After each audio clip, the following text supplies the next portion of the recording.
सुप्रभात प्यारे बच्चों, आज की डिजिटल क्लास में आप सबका स्वागत है। यदि आपको मेरे वीडियो के नोटिफिकेशन ना मिले तो आप YouTube में मेरी चैनल सर्च करके वीडियो में जाके प्ले लिस्ट में मेरे सारे वीडियोस देख सकते हैं। तो बच्चों, पिछले वीडियो में हमने सीखा था हिंदी कक्षा 6 द्वितीय सत्र का काव्य नंबर 1, इतनी शक्ति हमें देना दाता। इस काव्य का अभ्यास हम सीख रहे थे, 3 प्रश्न सीखे थे। आज हम चौथा प्रश्न सीखेंगे। चौथा प्रश्न है, उदाहरण के अनुसार विशेषणों का उपयोग करके वाक्य बनाइए। तो विशेषण का अर्थ होता है कि संज्ञा या सर्वनाम की जो शब्द विशेषता दर्शाता है उसे हम विशेषण कहते हैं, या वाक्य में विशेषता दर्शक शब्द को हम विशेषण कहते हैं। जैसे कुछ, तो कुछ कपड़े गंदे हैं, तो कपड़े गंदे हैं पर कैसे? कुछ थोड़े कपड़े गंदे हैं, तो कुछ है वो कपड़ों की विशेषता हुई। फिर है सुंदर, तो गुलाब का फूल सबको सुंदर लगता है, तो गुलाब के फूल की विशेषता क्या हुई कि वो सुंदर है। फिर है चार, चार यानी संख्या, तो मेरे पास 4 रुपये है, मेरे पास रुपये है पर कितने? 4, तो 4 है वो उसकी विशेषता हुई। तीसरी है उसका, तो इससे वाक्य बनेगा उसका भाई अहमदाबाद गया, तो भाई अहमदाबाद गया पर किसका? तो क्या? उसका, तो उसका एक विशेषण है, तो उसका भाई अहमदाबाद गया, ये एक वाक्य बनता है। फिर 4 नंबर है थोड़ा, तो थोड़ा है वो, उसे हम वाक्य बनेंगे मेरे पास थोड़ा सा दूध था, तो मेरे पास दूध था पर कितना? थोड़ा सा, तो थोड़ा है वो उसकी विशेषता हुई।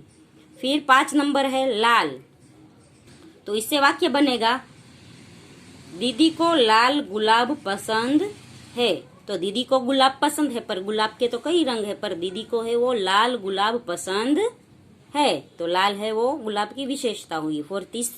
6 है तीसरा, तो मेरा परीक्षा में तीसरा नंबर आया, तो मेरा परीक्षा में नंबर आया पर कितना? तीसरा, तो तीसरा है वो विशेषता हुई। और अंत में है 15, तो मुझे रमेश को 15 रुपये देने थे, तो मुझे रमेश को रुपये देने थे पर कितने? 15, तो 15 है वो उसकी विशेषता हुई। आगे है संयुक्ताक्षर से शब्द बनाकर वाक्य में प्रयोग कीजिए, तो संयुक्ताक्षर यानी 2 अक्षर है उसको जोड़ने से एक अक्षर बनता है, उसे हम संयुक्ताक्षर कहते हैं। संयुक्त अक्षर यानी 2 अक्षरों को जोड़ना, जैसे क और क को जोड़ते क हुआ। जैसे धक्का, उसने मुझे धक्का मारा, ऐसे ही हम वाक्य बनाएंगे और संयुक्ताक्षर जोड़ेंगे। जैसे पहला है च और च, तो च हुआ, तो इससे हम शब्द बनाएंगे उच्च, तो इससे हम वाक्य बनाएंगे मेरी बात उच्च अधिकारी से हुई। फिर है त और त को जोड़ने से त बनता है, तो इससे वाक्य बनेगा कुत्ता वफादार प्राणी है, और शब्द बनेगा कुत्ता।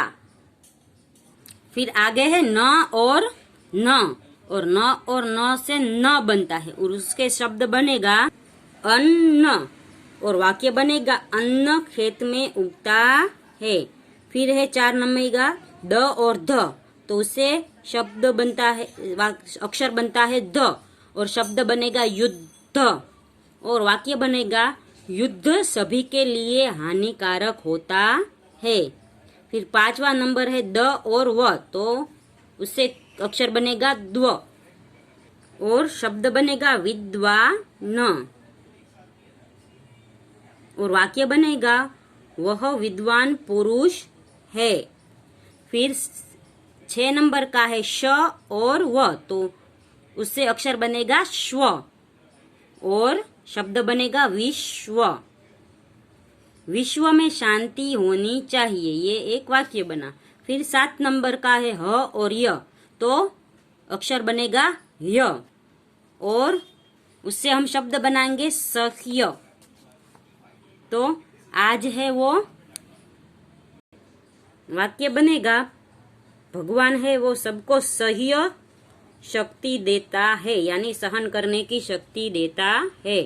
फिर है अंत में द और म, तो ये अक्षर बनेगा द्म और शब्द बनेगा पद्म, और इसके वाक्य बनेगा उसके चरण पद्म जैसे है। फिर आगे का है, इस काव्य को टेप रिकॉर्डर के माध्यम से अपनी कक्षा में सुनाइए।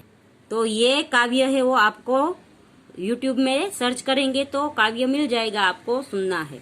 फिर है स्वाध्याय। स्वाध्याय में पहला प्रश्न है, निम्नलिखित प्रश्नों के उत्तर लिखिए। तो इसमें पहला प्रश्न है, हमें कैसे रास्ते पर चलना चाहिए, क्यों?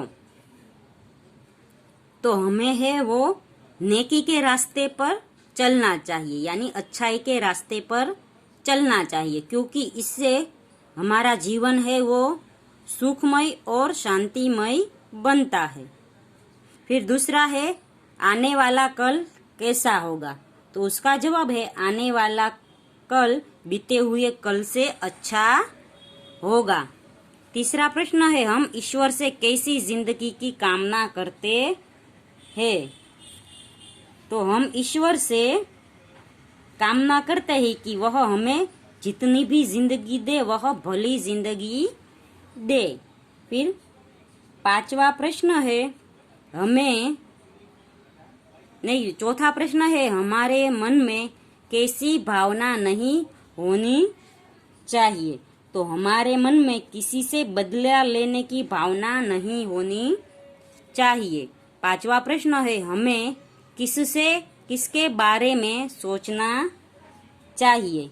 तो हमें है यह नहीं सोचना चाहिए कि दूसरों से हमें क्या मिला है, बल्कि हमें ये सोचना चाहिए कि हमने दूसरों के लिए क्या किया है। फिर छठा प्रश्न है, हमारा मन पावन कैसे बनेगा? तो इसका जवाब है, हमारा मन करुणा के जल से पावन बनेगा। फिर सातवां, कविता में कैसा जल बहाने की प्रार्थना की गई है, क्यों?